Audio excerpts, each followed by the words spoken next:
स्वाध्यायः परमः। Doctor Baba Saheb Ambedkar open university.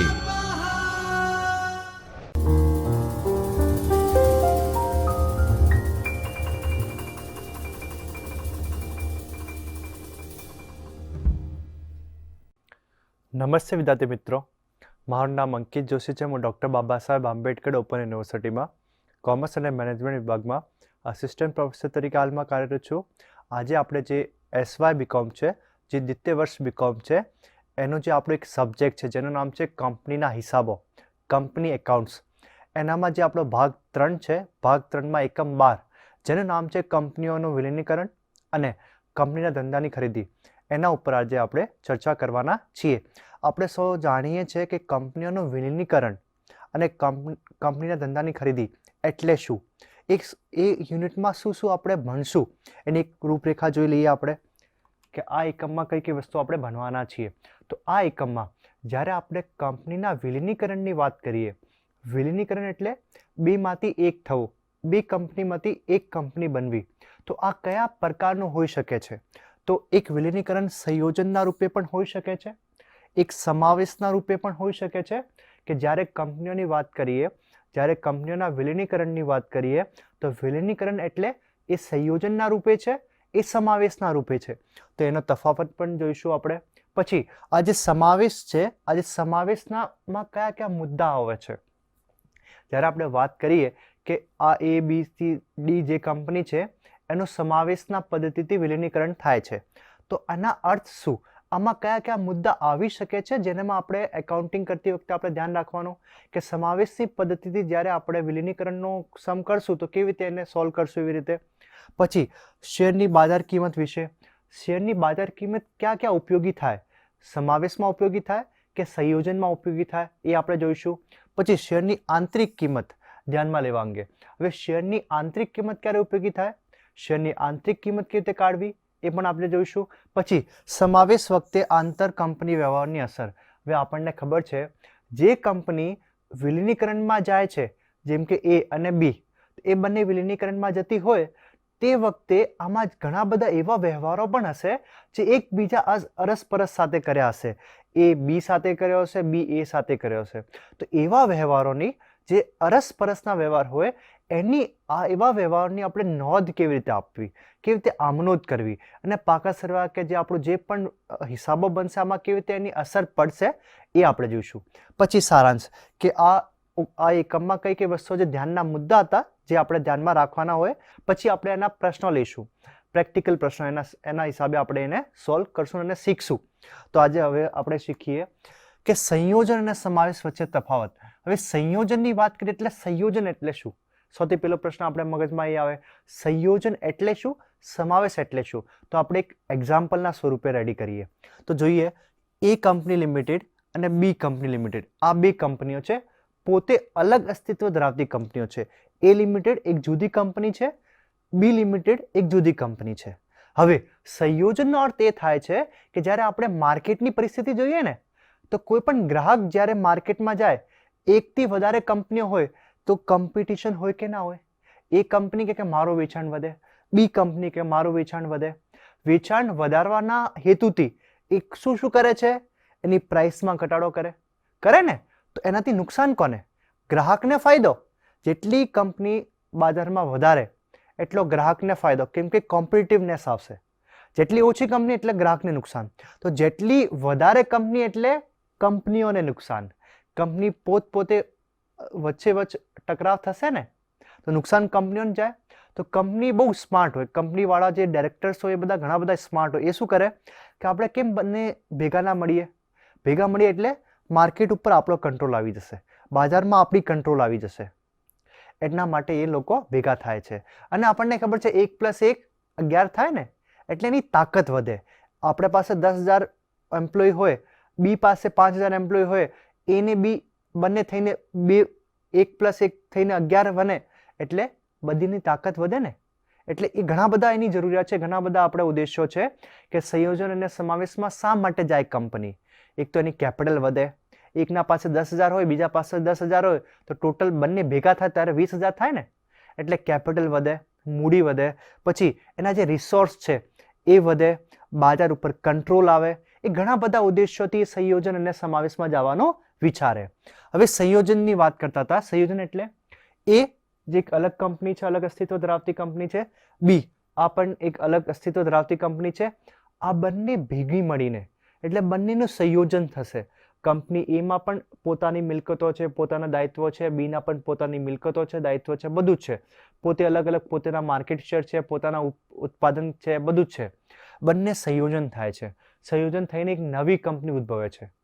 શું થાય છે? સંયોજનમાં બંનેનું સંયોજન થઈને બંને અલગ અલગ કંપનીઓનું સંયોજન થઈને એક નવી કંપની ઊભી થાય ત્યારે એને સંયોજન કહેવાય.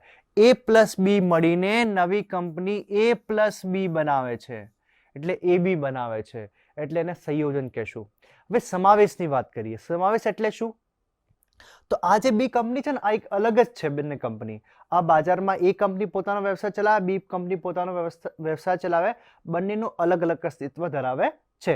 હવે સમાવેશની વાત કરીએ ત્યારે એ કંપની શું કરે? બીને પોતામાં સમાવી લે.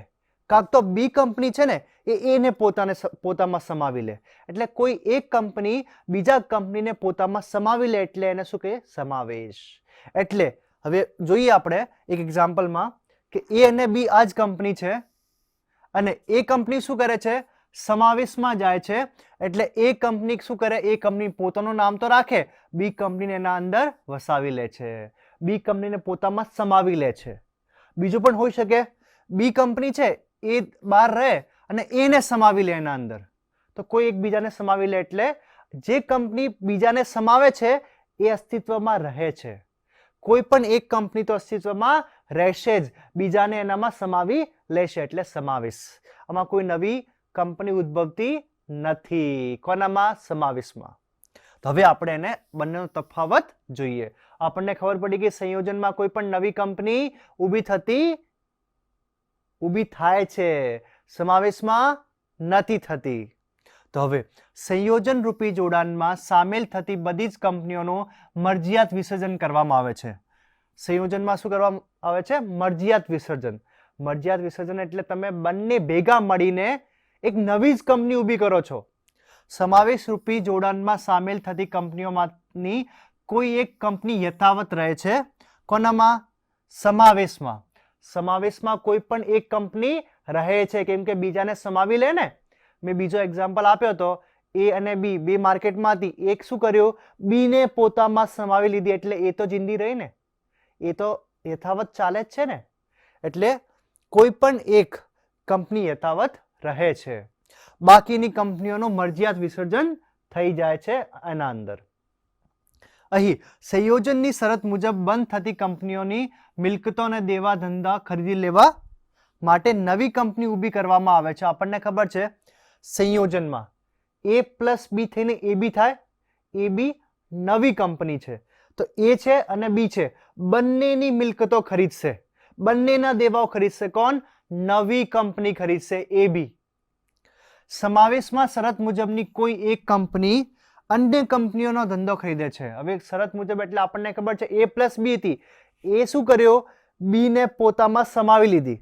તો બીને પોતામાં સમાવી લીધી એટલે બીના બધી જ મિલકતો એ લઈ લીધી, બધા દાયિત્વો એ જ લઈ લીધા છે, એ વસ્તુ કહેવા માંગે છે.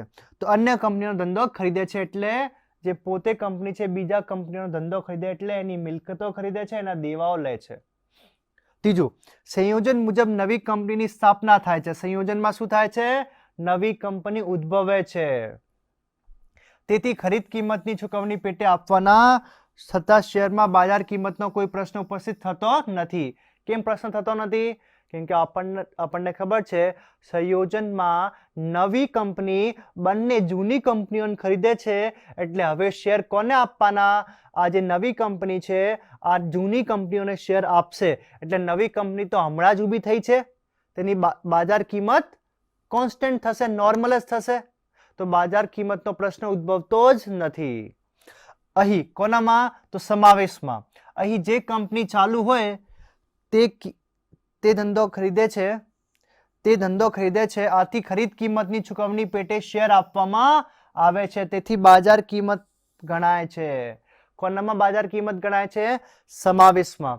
કેમ ગણાય છે?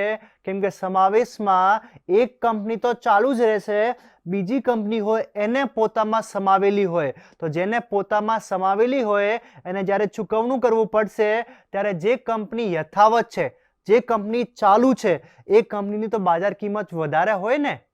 એટલે જ્યારે ચૂકવણી કરવાની હોય ત્યારે બાજાર કિંમતને ધ્યાનમાં લેવાશે. કોનામાં? સમાવેશમાં. એ આપણે તફાવત જોયો. હવે સમાવેશ સંબંધિત વિશિષ્ટ મુદ્દા. જ્યારે સમાવેશની વાત કરીએ, સમાવેશની એટલે એ બી ને પોતામાં સમાવી લે. એ છે અને બી આ બંને કંપની છે. હવે નવી કંપની કઈ બની? નવી કંપની તો એ છે જ. બી કંપની હવે રહેતી નથી. બી કંપની એમાં જ શું થઈ જાય? સંમિલિત થઈ જાય, સમાવેશ થઈ જાય. ક્લિયર? હવે એ કંપની તો રહે જ છે, એક કંપની તો યથાવત ચાલુ રહેશે જ, બીજી કંપની પેલી કંપનીમાં જોડાણ કરી લેશે, એમાં સમાઈ જશે. તો આપણને ખબર છે જે કંપની છે એ કંપનીની બાજાર કિંમત કેટલી હશે? વધારે હશે ને બાજાર કિંમત, કેમ કે આ કંપની કેટલા પૈસાવાળી હશે ત્યારે જ બીજાને એબ્સોર્બ કરી હશે. આ કંપનીની માર્કેટ વેલ્યુ કેટલી વધારે હશે જ્યારે તો એબ્સોર્બ કરી હશે ને. તો માર્કેટ વેલ્યુ વધારે હશે. તો હવે પ્રશ્ન એ ઉદ્ભવે છે કે જ્યારે આપણે બી ને ખરીદ્યું છે, બી ને આપણે આપણામાં સમાવેશ કર્યો છે, તો બી ના આપણે બધી મિલકતો લઈ લીધી છે, બધા દેવાઓ લઈ લીધા છે. તો બધી મિલકતો અને બધા દેવા લઈ લીધા પછી આપણને ખબર પડે કે આ જે મિલકતો અને દેવા લીધા છે એના ઉપર આપણે કઈ ચૂકવણી તો કરવી પડશે ને. આપણે કઈ પણ વસ્તુ ખરીદીએ બાજારમાંથી તો આપણે પૈસા ચૂકવવા પડે, કઈ પણ વસ્તુ ચૂકવવી પડે. તો હવે બી ને કંઈક તો ચૂકવવું પડશે ને. તો હવે આ કેવી રીતે ચૂકવણું થશે? ચૂકવણું કયા રેટથી કરવાનો એ નિર્ધારણ કરવા માટે બાજાર કિંમતનો અગત્યની ભૂમિકા હોય.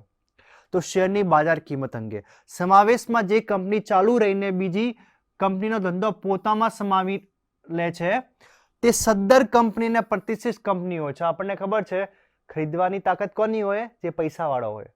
તો એ જેની બાજાર કિંમત બહુ સારી હશે, જેની કંપનીના શેરની બાજાર કિંમત બહુ સારી હશે એટલે જ બીને ખરીદ્યું હશે ને. બીજને ખરીદ્યું એટલે એના મિલકતોને દેવા લીધા. મિલકતોને દેવા લીધા હોય તો એને ચૂકવણી કરવી પડશે. એના તો માર્કેટ પ્રાઇસ ઓછા હશે કેમ કે એ તો કંપની લોસ કરતી હશે એટલે જ ખરીદી હશે ને લોકો કોઈ બીજા. જે કંપની સારી ચાલતી હોય એની તો માર્કેટ વેલ્યુ કેટલી હશે? એવી રીતે. અને શેરનો બાજાર ભાવ ઊંચો બોલાતો હોય, ખરીદ કિંમત પેટે આ કંપની બંધ થતી કંપનીને શેર આપે તો સ્વાભાવિક રીતે જે શેરનો બાજાર ભાવ ધ્યાનમાં લે છે, આથી બાજાર ભાવને ધ્યાનમાં રાખીને શેરની સંખ્યા નક્કી થાય છે. શેરની સંખ્યા કેવી રીતે નક્કી થાય? કે એ કંપની બી કંપનીને ચૂકવણા પેટે કેટલા શેર આપશે એ કેવી રીતે નિર્ધારણ થાય છે? તો બંને કંપનીઓની બાજાર કિંમતના આધારે નક્કી થાય છે. નક્કી થાય અને દાર્શનિક કિંમત કરતા વધુ ભાવની નોંધ પ્રીમિયમ તરીકે થાય છે. પછી શેરની આંતરિક કિંમત ધ્યાનમાં લેવા અંગે. આ તો આપણે બાજાર કિંમતની વાત કરી. આંતરિક કિંમત એટલે એના પાસે કેટલી મૂલ્ય, આ કંપની પાસે મૂલ્ય કેટલું છે, આ કંપનીની શેરની આંતરિક કિંમત કેટલી છે એ પણ આપણે જોઈ લઈએ. તો કેટલાક સંજોગોમાં ખરીદ કિંમત પેટે કેટલા શેર આપવા, કેમ કે બી ને ચૂકવણા પેટે કેટલા શેર આપવા જોઈએ તેનું પ્રમાણ નક્કી કરવાનું કે કેટલા શેર આપણે આપશું એને. તો શેરની બાજાર કિંમત ના આપી હોય, ઘણી બધી પ્રશ્નોમાં ઘણી બધી સંજોગોમાં શેરની બાજાર કિંમત ના હોય આપણા પાસે, તેવા સંજોગોમાં શેરની આંતરિક કિંમત નક્કી કરવી પડે છે. અને આંતરિક કિંમત નક્કી કરવાનું સૂત્ર શું છે? તો આપણે બધાને ખબર છે કે આંતરિક કિંમત બરાબર ચોખ્ખી મિલકતો ભાગાકાર ઇક્વિટી શેરની કુલ સંખ્યા. જ્યારે બાજાર કિંમત ના આપી હોય ત્યારે શું કરવાનું? ત્યારે આંતરિક કિંમતની ગણતરી કરવાની, આંતરિક કિંમતને ધ્યાનમાં લેવાની. હવે આંતરિક કિંમતની ગણતરી કરવી હોય તો એનું સૂત્ર શું? તો ચોખ્ખી મિલકત ભાગાકાર ઇક્વિટી શેરની કુલ સંખ્યા. તો આગળના પ્રશ્નમાં આપણે એ પણ જોઈશું કે ચોખ્ખી મિલકતની ગણતરી કેવી રીતે થાય છે. અને ઇક્વિટી શેરની કુલ સંખ્યા તો આપણને આપેલી જ હોય છે કે કેટલા ઇક્વિટી શેર બહાર પાડેલા છે કે કેટલા ઇક્વિટી શેર છે. હવે શેરની આંતરિક કિંમત સમાવેશ કરતી કંપની અને સમાઈ જતી કંપની. સમાવેશ કરતી કંપની એટલે ઓલી એ કંપની, સમાઈ જતી કંપની એટલે ઓલી બી કંપની. અને બંને કંપની માટે નક્કી કરવામાં આવે છે. જો શેરની કિંમતનું ચોક્કસ પ્રમાણ ન મળે તો વધારાની રકમ રોકડ આપવાની ગોઠવણી કરવામાં આવે છે. નોર્મલ એક એક્ઝામ્પલ લઈએ. કોઈને 20 રૂપિયા આપવા હોય કે 25 રૂપિયા આપવા હોય કોઈને, ને કોઈને 25 રૂપિયા આપવા તમને એવું કીધું હોય કે 10-10 ના નોટ આપજો. ખાલી આપણને શું આપવાનું? 10-10 ના. તો મારે 25 રૂપિયા કોઈને આપવા હોય તો 10 નું એક નોટ ને 10 નું બે નોટ એટલે 20 રૂપિયા આપી શકો. 5 રૂપિયા કેવી રીતે આપવાના? એના માટે 5 નો સિક્કો આપવો પડે ને, એટલા માટે એના માટે 10 નો નોટ ના અપાય. તો એ જ રીતે જ્યારે શેરની સંખ્યા નિર્ધારણ કરીએ ને શેરની સંખ્યા અને કિંમતની ગણતરી થાય અને જ્યારે આપણે શેર આપવા જઈએ તો શેરની જે દાર્શનિક કિંમતના હિસાબે જે શેર આપી શકાય તો શેર આપી શકાય, પણ ઘણા બધા એવા થોડા ઘણા પૈસા વધે છે જે શેરની કિંમતથી ઓછા હોય, ત્યારે આપણે એને રોકડમાં ચૂકવણી કરવાની. શું કરવાનું? રોકડમાં ચૂકવણી કરવાની. એટલે જેમાં શેર અપાતા હોય શેરની દાર્શનિક કિંમતના હિસાબે જે રકમમાં જેટલા શેર અપાતા હોય એ શેર આપી દેવાના, અને વધેલા પૈસા જેમાં શેરથી ઓછા હોય, શેરની કિંમતથી ઓછા હોય, એ પૈસા આપણે રોકડમાં આપી શકીએ. જેમ કે દાખલા તરીકે ધંધાની ખરીદ કિંમત કેટલી છે? 4,80,000. આ પ્રશ્નમાં ધંધાની ખરીદ કિંમત જે બી ને ખરીદ્યું ને આપણે, એ શું કર્યો? બી ને ખરીદ્યું, બી નો સમાવેશ કર્યો, તો આપણે માની લઈએ કે ધંધાની ખરીદ કિંમત 4,80,000 છે. હવે બંધ થતી કંપની એટલે બી લિમિટેડ. આપણે પ્રશ્નમાં જોયું હતું ને, એ અને બી હતી, એ ચાલુ રહે છે, બી નો સમાવેશ કરી લે છે એમાં. તો બંધ થતી કંપની એટલે બી, એની આંતરિક કિંમત 320 રૂપિયા. હવે સમાવેશ કરતી કંપની એટલે જે ચાલુ રહે છે એ, શેરની આંતરિક કિંમત 640. તો આપણે હવે આ જે બી કંપની જેની આંતરિક કિંમત 320 છે, જેના શેર હતા, જેની ખરીદ કિંમત 4,80,000 હતી, કે બી કંપનીનો પૂરો ધંધો કેટલામાં ખરીદ્યો? 4,80,000 તો એને કેટલા શેર આપશું એની ગણતરી કરીએ. તો સમાવેશ કરનાર કંપની 4,80,000 ભાગ્યા 640. આપણે શું લેવાનો? તો ખરીદ કિંમત ભાગાકાર શું લેવાનો? સમાવેશ કરતી કંપનીની આંતરિક કિંમત. કેવી રીતે ગણતરી કરવાની સંખ્યાની? કેટલા શેર આપવાના થાય છે બંધ થતી કંપનીને, એની ગણતરી કરવા માટે કયા સૂત્રનો ઉપયોગ કરવાનો? તો ધંધાની ખરીદ કિંમત, જે ધંધાને જેટલામાં ખરીદ્યો હોય એ ખરીદ કિંમત ભાગાકાર સમાવેશ કરતી કંપની, ચાલુ રહેતી કંપનીની આંતરિક કિંમત. એટલે 4,80,000 ખરીદ કિંમત ભાગાકાર ચાલુ રહેતી કંપની. બંધ થતી કંપનીની આંતરિક કિંમત નથી લેવાની. આપણે કઈ કંપનીની આંતરિક કિંમત લેવાની? ચાલુ રહેતી કંપનીની. એટલે સમાવેશ કરતી કંપનીની આર્થિક કિંમત 640 રૂપિયા. તો 4,80,000 ભાગાકાર 640 એટલે 750 શેર આયા. એક શેરની કિંમત કેટલી? 640 રૂપિયા. લેખે આપણે આપશું. બંધ થતી કંપનીને 2 શેરના બદલામાં 1 શેર મળે છે. આપણને ખબર પડી ગઈ ને, કેમ કે એના કેટલા શેર હતા એના હિસાબે આપણે 750 શેર આપી રહ્યા છે. 4,80,000 માં 4,80,000 640 ભાગ આપીએ ને, પોઈન્ટમાં પૈસા આવતા હોય તો આ 750 પોઈન્ટ કઈ આવ્યો હોય તો 750.20-30 આવ્યો તો એ ઉપરના, એટલે એ શેરથી ઓછા ભાવના પૈસા છે, એટલે એની ચૂકવણી શું કરશું? રોકડમાં કરશું. તો અહીં પૂર્ણાંક આંકડો ના આવે. પૂર્ણાંક એટલે પૂર્ણ સંખ્યા ના આવે. 750 થી વધારે 0.25, 30, 50 એવી રીતે આવે. તો પૂર્ણાંક સંખ્યા ના આવે તો ખૂટતી રકમને રોકડ રૂપે પણ આપી શકાય છે. હવે સમાવેશ વખતે આંતર કંપની વ્યવહારની અસર. આંતર કંપની એટલે મેં તમને વાત કરી હતી, જ્યારે એ પ્લસ બી, તો સમાવેશમાં એ કંપની રહી, બી કંપની સમાવેશ થઈ ગઈ કોનામાં? એમાં મળી ગઈ. એ કંપની ચાલે છે, બી કંપની બંધ થઈ ગઈ, બી બંધ થઈને કોનામાં? એમાં મળી ગઈ, એમાં સમાવેશ થઈ ગયો. હવે આ વખતે આપણે જોઈએ કે સમાવેશ વખતે આંતર કંપની વ્યવહારની અસર. હવે સૌથી પહેલા આ જોઈએ આંતર કંપની વ્યવહાર કોને કહેવાય? તો આપણે જોઈએ આંતર કંપની વ્યવહાર એટલે અરસપરસના કંઈ પણ દેવા લેણા. જેમ કે આપણે માનીએ એ અને બી, આ એ થવા પહેલા, બી નું બંધ થવા પહેલા, એવું હોઈ શકે ને, બંને વચ્ચે વ્યવહારોની સંબંધ હોય. એ બી થી માલ ખરીદતો હોય, બી એ થી માલ ખરીદતો હોય, ઉધાર માલ ખરીદતો હોય, એ બી થી ઉધાર પૈસા લીધા હોય, એ બી થી ઉધાર પૈસા લીધા હોય, બી એને ઉધાર પૈસા આપ્યા હોય, બી નું એમાં રોકાણ હોય, બીએ એના શેર ખરીદ્યા હોય, બી વાળાએ એના શેર ખરીદ્યા હોય, બી વાળાએ એના શેર આપ્યા હોય, તો કોઈ પણ સંજોગોમાં કેટલી બધી પરિસ્થિતિઓ હોઈ શકે જે આંતર વ્યવહારની હોઈ શકે. તો આનામાં કેવી રીતે અસર આપશું, આમાં કેવી રીતે આપણે આમનોંધ કરવાની એ શીખીએ. તો સૌથી પહેલો વ્યવહાર છે અરસપરસના દેવા લેણા. અરસપરસના દેવા લેણા. તો આમાં શું કરી શકીએ? તો જ્યારે સમાવેશ મુજબ બંધ થતી કંપની પાસે, બંધ થતી એટલે બી પાસે સમાવેશ કરનાર કંપનીનો અમુક રકમ લેણી હોય તો સમાવેશ વખતે તે અસર પરસના દેવા લેનાર તરીકે રદ ગણવામાં આવે છે. દાખલા તરીકે આપણે એક એક્ઝામ્પલથી જોઈએ કે અ કંપની અને બ કંપની પાસે 98,000 માંગે છે. અ કંપની છે ને એ બ કંપની પાસે કેટલા માંગે છે? 98,000. આ રકમ અના દેવાદારોમાં અને બના લેણદારોમાં હશે. એકનામાં લેણદારોમાં, એકલામાં દેણદારોમાં, એવી રીતે. એક પૈસા માંગવા વાળો બતાવે છે, એકમાં પૈસા માંગવા વાળા છે, બીજામાં પૈસા આપવા વાળા, એવી રીતે. અ કંપની બ કંપનીના મિલકત દેવા સંભાળી લેતી હોય તો અ કંપનીને આ 98,000 મળવાના કે ચૂકવવાના નથી. આથી અ કંપનીને નીચે મુજબ આમનોંધ કરશે. શું હોઈ શકે? લેણદાર ખાતે ઉધાર 98,000 તે દેવાદાર ખાતે 98,000. એકબીજામાં જેટલા હશે એ કેન્સલ થઈ જાય. કેન્સલ કેમ થઈ જાય? કેમ કે આપણે વિચારીએ આ બંને પેલા એક હતા, હવે ભેગા થઈ ગયા ને. આપણે એક એક્ઝામ્પલ આપીએ, ફની એક્ઝામ્પલ છે.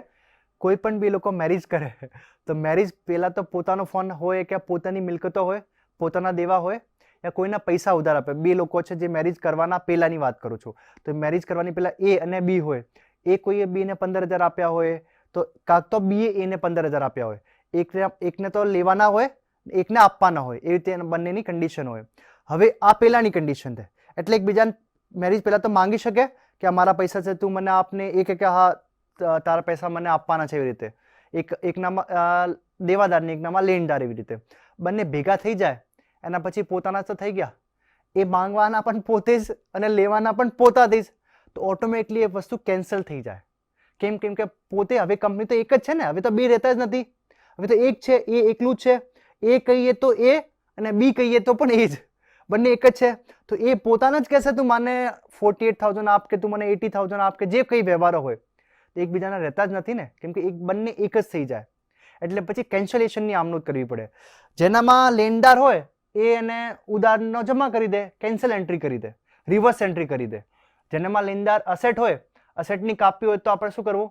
એને જમા કરી દેવાની. અને જેને શું હોય, જમા બાજુ હોય તો એને શું કરવાનું? ઉધાર કરી દેવાનો. એટલે કેન્સલ થઈ જાય ને. તો જેનામાં લેણદાર હોય તો લેણદાર શું? આપણી દેવો હોય, દેવાની નોર્મલ બેલેન્સ બાકી શું હોય? તો નોર્મલ બેલેન્સ હોય આપણો જમા. હવે શું કરવાનું કેન્સલ કરવા માટે? ઉધાર. એટલે ઓટોમેટિક કેન્સલ થઈ જશે. બીજું, દેવાદાર શું? આપણી મિલકત હોય, મિલકતની બાકી કઈ હોય? તો મિલકતની બાકી ઉધાર હોય. મિલકતની કેન્સલ કરવી હોય એટલે તે ક્રેડિટ કરી દેવાની. ક્લિયર? અરસપરસના દેવા લેના કેન્સલ થઈ જાય છે, એકબીજાને કેન્સલ કરી દેવાના. કેન્સલ કરવાની આમનોંધ કેવી રીતે કરવાની? તો આપણને ખબર છે, મિલકત હોય તો મિલકતને શું કરવાનું? જમા કરવાની. દેવા હોય શું કરવાનું? ઉધાર કરવાનું. એટલે કેન્સલ થઈ જશે, આપોઆપ કેન્સલ થઈ જશે. હવે બીજા વ્યવહાર જોઈએ. અરસપરસ હુંડીનો હવાલો. હુંડીનો હવાલો હોઈ શકે, કોઈનામાં લેની હુંડી, કોઈનામાં દેવી હુંડી. તો એને કેવી રીતે સોલ્વ કરશું? સેમ એવી રીતે જ જે પેલા કર્યો આપણે. સેમ આ જ વ્યવહારમાં જે પ્રમાણે 35,000ની અરસપરસની હુંડી લખાયેલી છે અને સ્વીકારી છે, એકે લખી, એકે સ્વીકારી. અ કંપનીને લેની હુંડીના નાણાં મળવાના છે, મળવાના નથી કે દેવી હુંડીના નાણાં ચૂકવવાના નથી. કેમ કે હવે તો એક જ થઈ ગયા ને.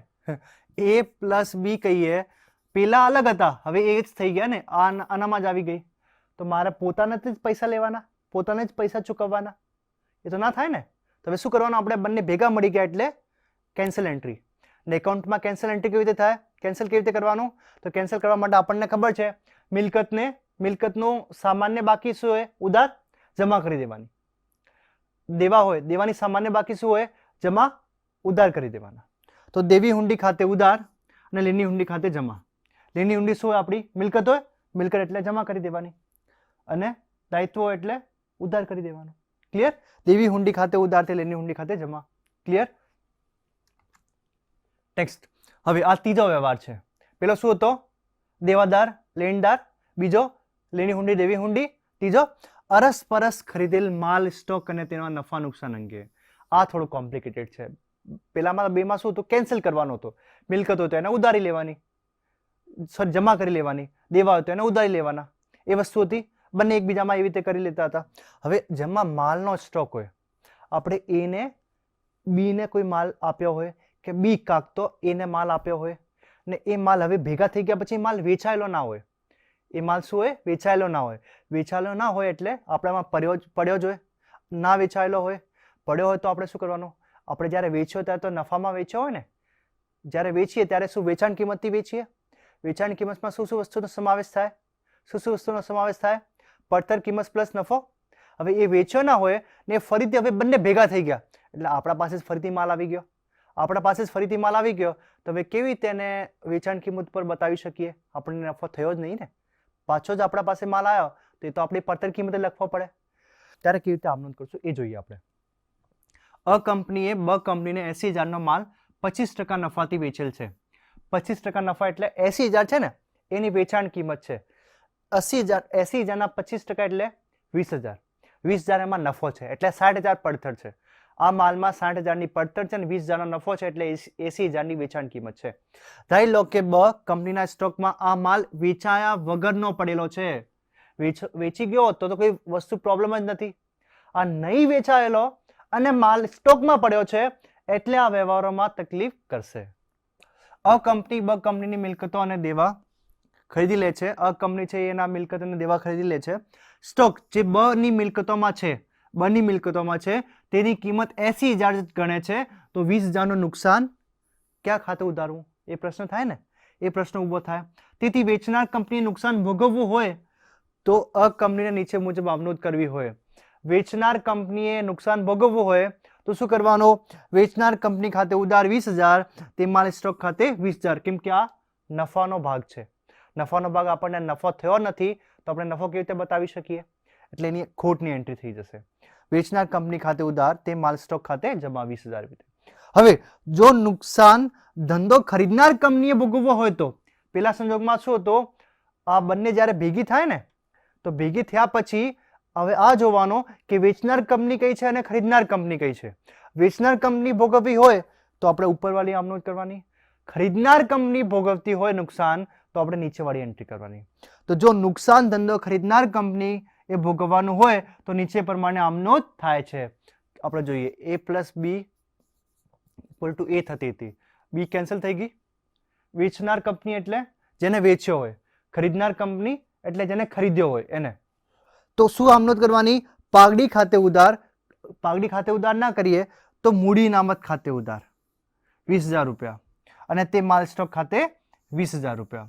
હવે આમાં કેવી રીતે ખબર પડે કે મૂડી ખાતે ઉધાર કરીએ કે મૂડી ઇનામત ખાતે કે પાઘડી ખાતે કરીએ, તો જ્યારે આપણને ખબર છે ખરીદવા વેચવાના ધંધામાં આપણને પાઘડી મળતી હોય તો પાઘડી ખાતે ઉધાર થશે અને મૂડી અનામત મળતો હોય તો મૂડી અનામત ખાતે, તે સ્ટોક ખાતે 20,000. એ નુકસાનની જ એન્ટ્રી થશે. 80,000માં જે 25% નફો છે એ આપણા માટે હવે નુકસાન છે, એની જ એન્ટ્રી થશે. હવે આંતર કંપનીના શેરના રોકાણ અંગે ઘણી બધી કંપનીઓ એકબીજામાં રોકાણ પણ કરતી હોય. પેલા દેવાદાર લેણદાર, બીજો લેની હુંડી દેવી હુંડી, ત્રીજું શું હતું તો ત્રીજું હતો આપણો અને આંતરિક કંપનીના શેર રોકાણ અંગે, ત્રીજો હતો માલનો સ્ટોક. હવે ચોથો છે શેર. તો સમાવેશમાં સામેલ કંપનીઓના અરસપરસની પરિસ્થિતિ મુજબના જે સમાવેશ કરનાર છે તે અને સમાવેશ પામતી કંપની છે તે બંને એકબીજાના શેર ધરાવતી હોય, બેમાંથી એક કંપની બીજી કંપનીના શેર ધરાવતી હોય અને તે સંજોગોમાં ખરીદ કિંમત અને તેની ચૂકવણી મહત્વનો મુદ્દો બને છે. તેથી નીચે મુજબની ત્રણેય હિસાબી અસર આપી શકાય છે.